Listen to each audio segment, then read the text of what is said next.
Hi all, the biggest question in every Canadian's mind today is, should Canada stop immigration?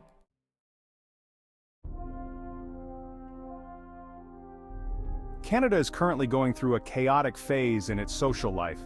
The sudden influx in immigration, especially temporary immigrants as international students, has wreaked havoc in housing and social service sectors like healthcare. The COVID pandemic brought our lives and economy to a standstill. No one really knew what was happening, including the government. It was unprecedented and challenging, to say the least. The government wanted to restart a stalled economy, and for better or for worse, they thought bringing in more immigrants, be it temporary, could restart the economy. We now know how wrong and ill-informed that was.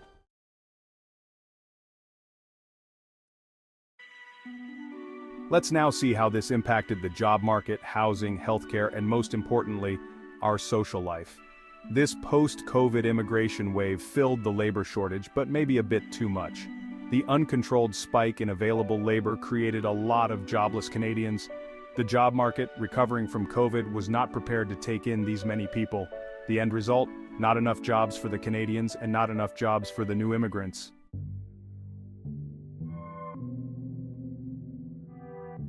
There was economic growth. More people coming in meant more money into the economy. When the government also pumped in more money by means of easy loans and printed currency, boom, the real estate market skyrocketed as more people found real estate investments as a safe and easy way to park their money. The bad experiences and failing of so many businesses meant that people lost faith in starting a business.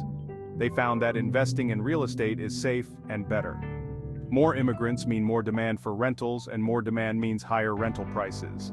Easy loans to buy property and high rental opportunities meant money in real estate. Of course, what happens then? Property prices skyrocketed. Houses available in the market were sold off in less than 24 hours with almost 20% more than the listed price. It was crazy.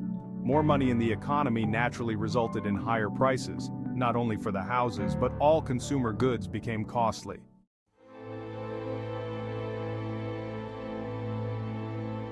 The sudden increase in population strained resources and infrastructure, leading to challenges in areas like healthcare, education, and social services. The whole healthcare system was caught off guard.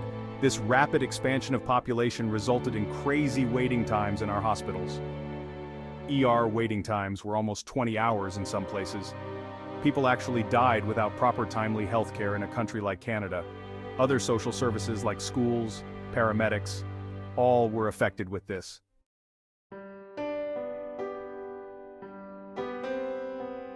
Another very important factor which contributed to the societal unrest is the ethnicity of the new wave of immigrants.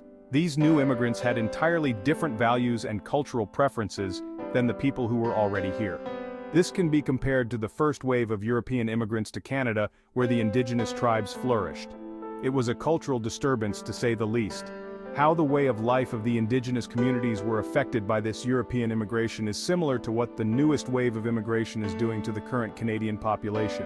Maybe, this is how the circle of life in our world is all about.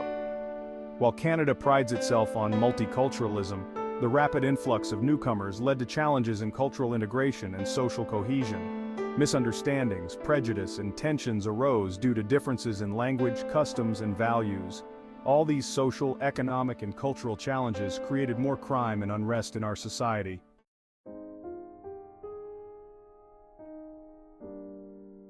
Let's look into the benefits of such a policy change. A sudden stop to immigration might reduce competition for jobs in sectors where immigrants are prevalent, such as low-skilled labor or entry-level positions. This could potentially lead to slightly higher wages or easier access to these jobs for some Canadians. A halt to immigration could also temporarily alleviate the pressure on housing, potentially leading to slightly lower housing prices or rents in some areas.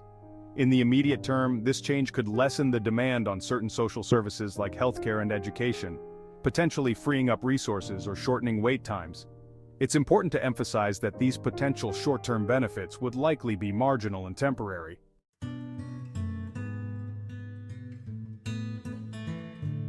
So, let's now dive into the potential negative impacts. Immigrants contribute significantly to Canada's economy by filling labor shortages, starting businesses, and paying taxes. A sudden halt to immigration would lead to labor shortages, particularly in sectors like healthcare, technology, and agriculture, hindering economic growth. Canada has a rapidly aging population and a low birth rate. Immigrants help offset this demographic imbalance by entering the workforce and contributing to social programs. Without them, the burden on the working-age population would increase, potentially leading to cuts in social services or higher taxes. Immigrants bring diverse skills, perspectives, and ideas, which are essential for innovation and competitiveness in the global market. Limiting immigration would stifle this creativity and hinder Canada's ability to adapt to a changing world. Immigration has enriched Canadian society by fostering cultural diversity and promoting tolerance. A complete stop to immigration would negatively impact this social fabric.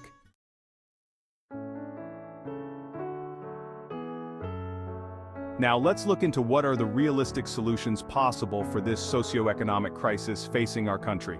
Again, I welcome opinions and suggestions from you guys.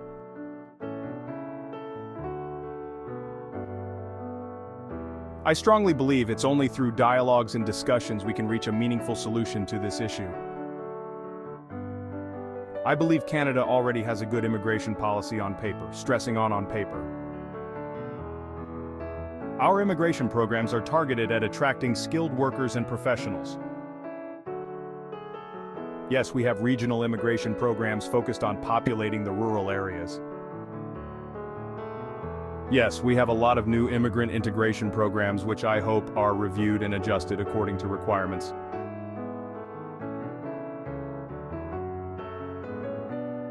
But the most important point I would like to make here is that we should look into the cultural background of the immigrants coming into our country.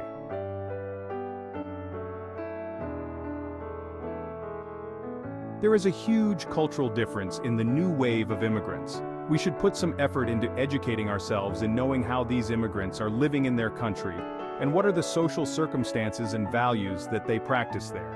And if those practices and values align with our values and moralities,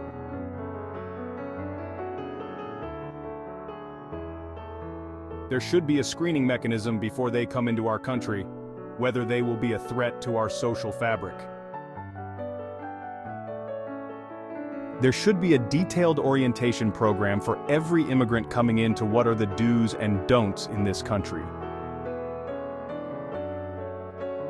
It should be made very clear that these will be strictly monitored and there will be consequences for not complying with the rules here.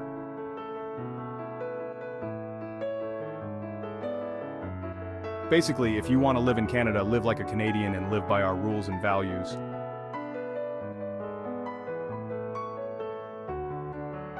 Finally, please consider subscribing and hitting the like button. Thanks for watching.